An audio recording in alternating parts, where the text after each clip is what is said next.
Mon cher confrère, vous avez la parole. Monsieur le bâtonnier, messieurs les secrétaires, madame et monsieur les membres du conseil, chers confrères, je dois vous avouer, à titre liminaire, avoir été parfaitement député à la découverte des sujets de ce concours, bien qu'élaborés par des brillants cerveaux tels que les vôtres. Député, pourquoi? Eh bien, premièrement, je dois l'admettre, sans honte, je ne sais pas tout faire. Même si le tweet semble être l'apanage de l'homme du XXIe siècle, voire de l'avocat 2.0, eh bien, je n'ai pas l'honneur de pratiquer ce nouveau sport virtuel. Joueuse, ça je le suis. Mais le monde du tweet demeure pour moi une sorte d'univers parallèle où je peine à me risquer.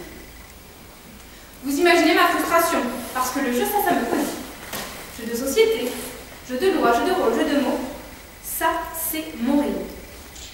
Mais il a bien fallu me rendre à l'évidence.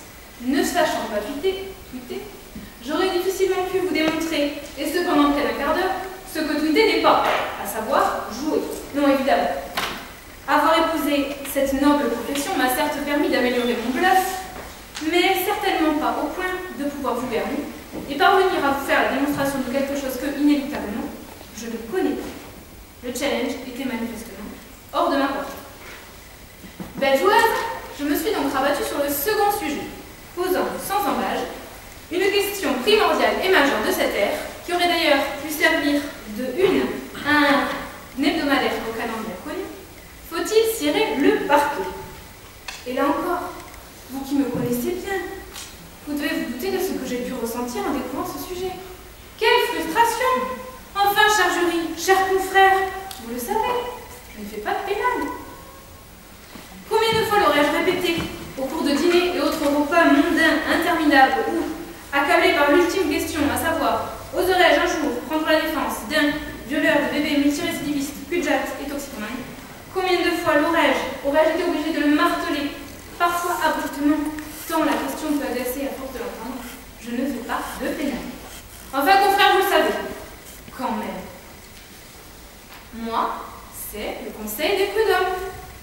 Ne feignez pas de l'ignorer, vous feignez de l'ignorer. Je vous stoppe à l'instant. Ne niez pas m'avoir vu. 100 fois, 1000 fois, élément inamovible, de poids dans cette noble juridiction populaire sans être populiste. Moi, électron attaché à ce beau bâtiment de justice, vous m'avez vu au moins 5 fois par semaine, accoudé au pupitre du fond de la salle des arts, comme d'autres, moins sots, s'accouderaient au bar. Vous m'avez vu marquant par ma présence solide et mon aura luminescente, comme agissant pour marquer mon territoire. Ne niez pas qu'à moi, je vous y ai vu, ou du moins, presque. Mais non, bande de petits saligots. Il a fallu que vos esprits supérieurs se réunissent pour concocter un sujet cadeau de Noël, si vous me permettez l'expression en cette période de fête, pour tout bon pénaliste qui se respecte, ou, et nul doute qu'ils sont nombreux dans cette salle, ou, à défaut pour tout jeune avocat débutant dans la profession, qui, un temps soit peu curieux, si ce n'est d'expérience, à tout le moins de mettre un brin d'argent dans ses poches, eh bien, adhère au principe du jeu, et adhère au principe du jeu des permanences pénales et autres gardes à vue. Mais enfin, confrères, vous savez, je ne fais pas de permanence. Vous ne pouvez que trop le savoir. N'avez-vous donc jamais ressenti le vide laissé par mon absence? La sensation que quelque chose de primordial et d'évanescent manque au cours des après-midi, matinées, journées, nuits, de permanence multicolore et folklorique où vous avez dû défendre haut dévoté mais jamais sans talent, une tentative, un vendeur de shit, une tentative d'émasculation d'une épouse sur son mari en délicat ou encore un vol de bicyclette en milieu. Ne vous êtes-vous pas ému de ne jamais me voir arpenter les couloirs du TGI aux heures de compas, de ne jamais me croiser dans les couloirs de quelque commissariat de quartier pour informer de ses droits ce quidam malheureusement interpellé en plein exercice d'un art certainement infractionnaire? N'essayez pas de le nier, c'est un fait établi, je ne fais pas de permanence. Levons tout de suite le voile de malentendu que je vois poindre dans vos regards intelligents. C'est malheureusement suite à un triste choix que je ne peux me targuer de faire mon devoir à ces familles de permanence. Étant très dévouée à mon patron, c'est, voyez-vous, qu'il ne me reste que peu de temps libre, selon moi, pour m'adonner à ces pratiques fort louables. Et ce temps libre, bien souvent, je le passe à dormir plus qu'à autre chose, pour n'être que plus en forme à ma prochaine prestation prud'homme. imprévu étant dissipé, revenons à nos moutons. Le constat de ma virginité immaculée pour l'art du cirage de parquet, au sens pénal du terme, étant établi, je me dois tout de même de me risquer à quelques démonstrations en effectuant une légère transposition, si vous m'autorisez ce dont je ne doute pas. Comme je vous l'indiquais plus tôt, étant moi-même une pièce maîtresse, que dis-je, un rouage inadmissible de cette belle juridiction que le Conseil des prud'hommes de Toulouse, je vous propose, après vérification prétorienne par mes soins pas plus tard que ce matin, de répondre ensemble à la question: faut-il passer la serpillière sur le carrelage du Conseil des prud'hommes? Au sens propre, tout d'abord. Comme tout jeune avocat qui se respecte, et qui donc passe des heures à attendre pour plaider, après avoir, à juste titre et de bonne grâce, laissé la priorité à ses confrères extérieurs, plus anciens à notre cher bâtonnier, eh bien, alors que j'arpentais de long en large les couloirs du Conseil, j'ai pu noter la présence non dissimulée de femmes de ménage, poussant leur chariot de produits nettoyants à la savonnerie. Toutefois, il est clair que l'on n'a jamais vu une d'entre elles s'aventurer en salle d'audience, une fois avocat et conseiller rentrés chez eux. Mystère insondable, n'est-ce pas? Figurez-vous que j'ai tenté de mener mon enquête. J'ai tout d'abord cru qu'on me prenait pour une folle, ou pour une idiote. Mais il semblerait plutôt que plane sur la question une sorte de brouillard impénétrable, maintenu à dessein peut-être par les conseillers eux-mêmes.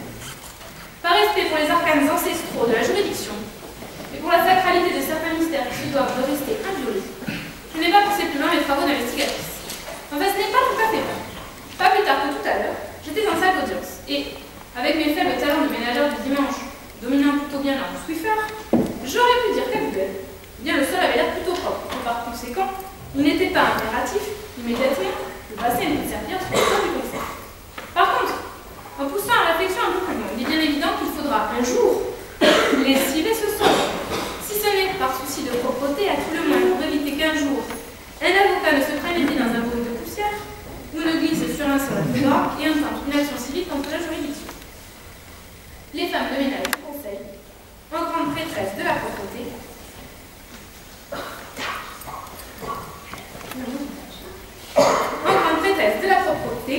devront forcément intervenir un jour ou l'autre. C'est une évidence. Le débat sur l'hygiène gardagistique du Conseil ayant été dépoussiéré, entrons, si vous voulez bien, dans le vif du sujet, à savoir, faut-il cirer les conseillers? Est-il nécessaire de leur cirer les pompes? C'est pas grave.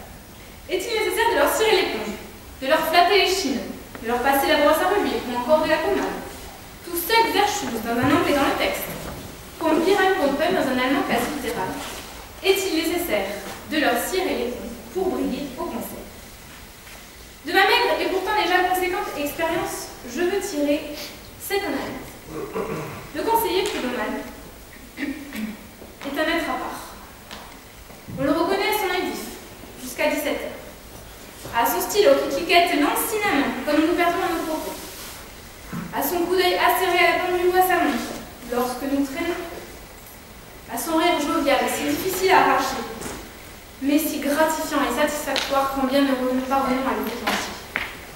Le conseiller prud'homal se pare de son intégrité, de son impartialité pour trancher nos débats, pour traiter nos dossiers, pour faire droit ou non à nos demandes, pour débouter ou donner raison à nos clients.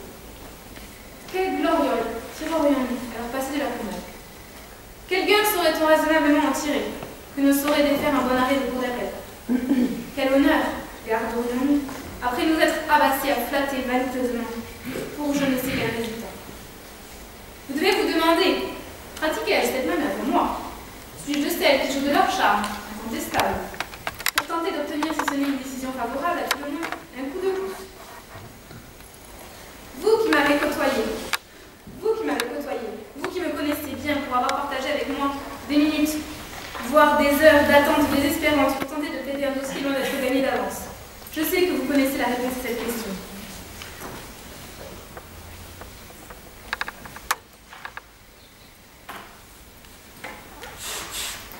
À la question faut-il cirer le parquet, je veux répondre non. Je ne vous dis pas que tous les avocats pensent comme moi. Et je ne vous dis pas que ma façon de penser est la bonne. Je vous dis simplement que c'est la mienne. La question étant close, je souhaite vous proposer, si vous le souhaitez, une légère digression, voire même une certaine proposition. J'ai oublié de commencer, je suis désolée.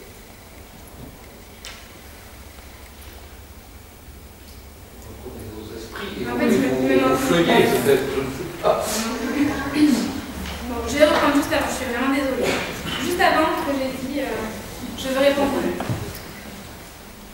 Avocat et conseiller ne lie pas une relation fougueuse et tumultueuse, basée sur la flatterie, les apparats et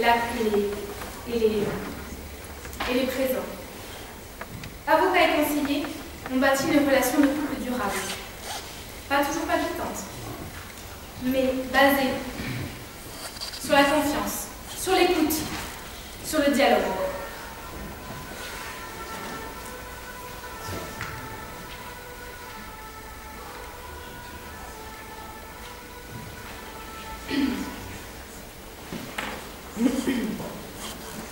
Le conseiller prud'homal saura toujours écouter l'avocat. Il saura sanctionner le mauvais, comme il saura reconnaître le bon.